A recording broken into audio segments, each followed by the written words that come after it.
I think back to companies that have adapted and haven't adapted pre and post 1996. And I consider 1996 a pretty important year in the life of the world. And that was the year that Netscape IPO'd. Netscape was a browser that could help you browse the web and connect to websites. And to me, that was basically the printing press of the 20th century. It changed everything. It changed the way how people could connect, how they did connect. If you were a deep gold bug, you could connect with every other deep gold bug, and you could make sure that you only ever saw news and advertising about gold coins and how the world was going to end and how you had to have gold, right? Because you just lived within your own circle of gold bugness, right? That's what Netscape did. Now, Netscape didn't do it on its own, but that was the start, right? Just like the Gutenberg press changed the way the world operated pre and post by connecting people, right? Before the Gutenberg press, basically your world was the maybe a mile, a couple miles, blocks. That was your entire life. And now you had the Gutenberg press that could bring a lot of people together and say, wait a second, I have that same belief. Well, that's what the Netscape IPO did, and it changed everything. And what's happening is a lot of people have not updated the way that they measure information. And I think about people who have changed the way the world operates. And one of the people that I think has changed the way the world operates is Gandhi. And now Gandhi wasn't the only one. There were lots of Gandhis, though there aren't gazillions of them, but there are, multiple Gandhis. I actually think Oprah today, that might sound weird to some of you, but I think Oprah is really connected into making this place better, though she hasn't had maybe the same platform or deliberate platform Gandhi has. But there are these pre and post ideas of 1996. Like before 1996, valuation metrics like price to earnings, price to sales, 5-star rating. How many stars does your mutual fund have? What's the story? Is it covered? Is a big box advisor covering it? And do they have it as a buy or a sell or as a neutral? And by the way, that no one ever puts down a sell if they're a big box advisor. It's always just a buy, or basically a neutral means sell. But things have changed, and they've changed about 20 years ago in 1996 when, again, Netscape IPO'd. So I want to bring up an example right now of how this is actually impacting people's lives. So on this price chart right here, this is a price chart of the S&P 500, basically going back to March of 2009. And, when you zoom out, first of all, just kind of notice when you take a big step back, you kind of get the idea that price is the only thing that matters. And this is one ruthlessly simple image that digests hundreds of millions of people's beliefs about whether their future's getting better or not better.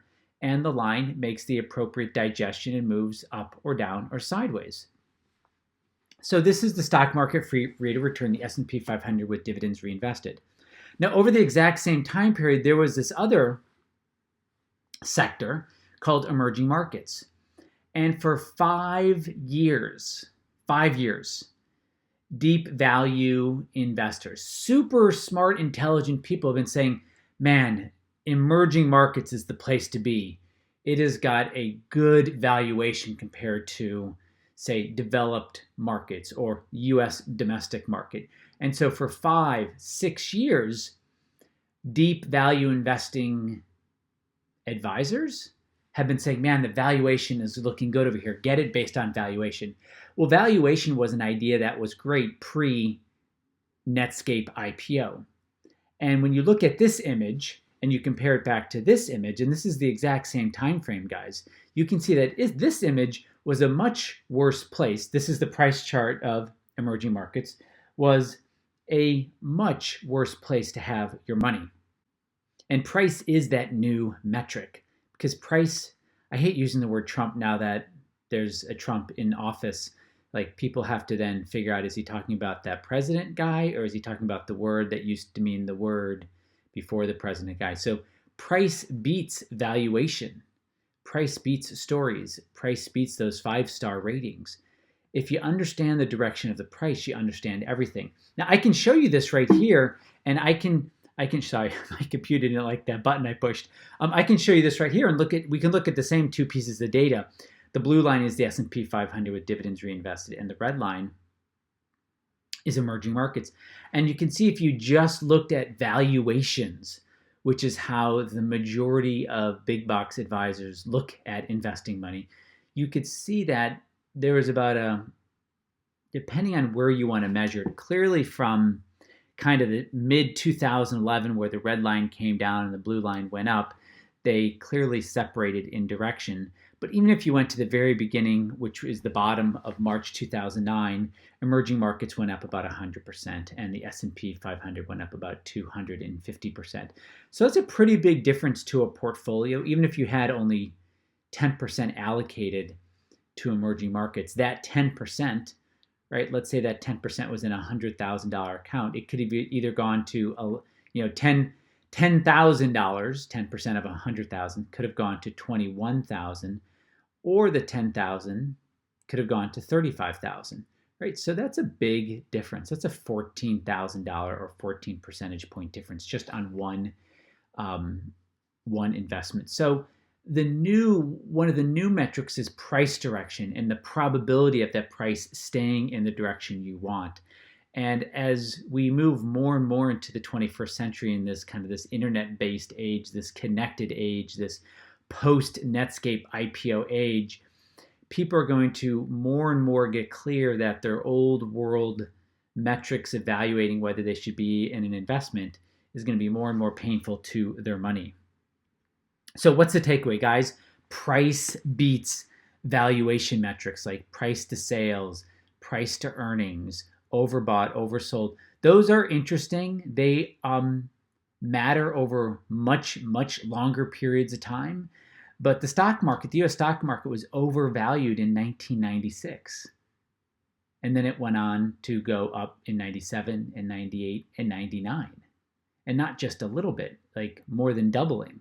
So valuations kind of tell you kind of the temperature or the mood, but what's most important is price. And then price beats those 5-star rate. I love when I see the advertisement for a mutual fund that has a 5-star rating, and then you bring it up and you compare it against the free stock market rate of return, and it is underperforming. Very interesting. And then, of course, price beats stories. We humans love stories. I get it.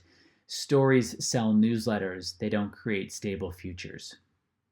Hey, guys, this is just another step in helping you protect your portfolio and your future. Until next time, this is RC Peck. Hey guys, it's so great to have you in my world.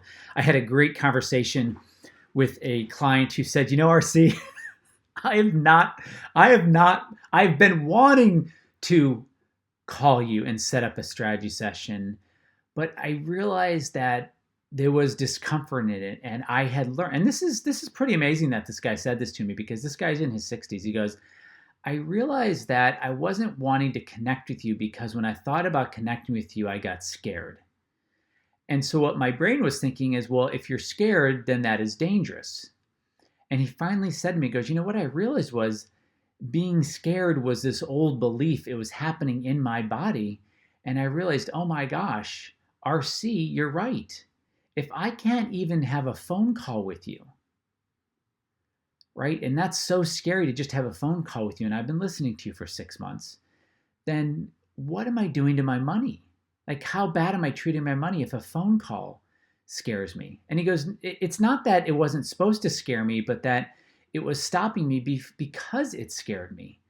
And he's like, no wonder why I have 70 ticker symbols in my $1 million portfolio. Because, I get it. I was getting stopped literally by a phone call. And so we spoke and we connected, and he saw the leaks that I pointed out to him in his portfolio. And they came out to be about in his case, it came out to be about $100,000 a year. But I typically find leaks of about 5% in people's portfolios, and that has nothing to do with the management fee they pay. So it's just so great to connect with you guys. And when you notice yourself wanting to go, you know what, you're right, RC, let's connect, let's have that strategy session. We're there. It's a super safe conversation to have. we look at your portfolio and we look to see where that biggest gap is between what is going on, kind of those old world valuations and rules from the 80s and the 90s, and what has changed since that post Netscape IPO.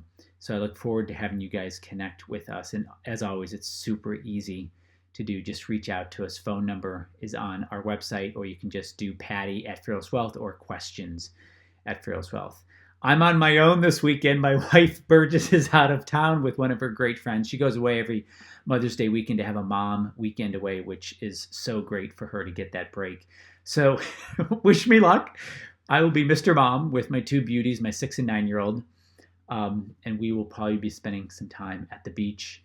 And this will be good practice for me managing my own feelings when my kids have big feelings. The most rewarding and most difficult job on the planet is to be a good dad. Thank you guys. Take care. I'll speak to you soon.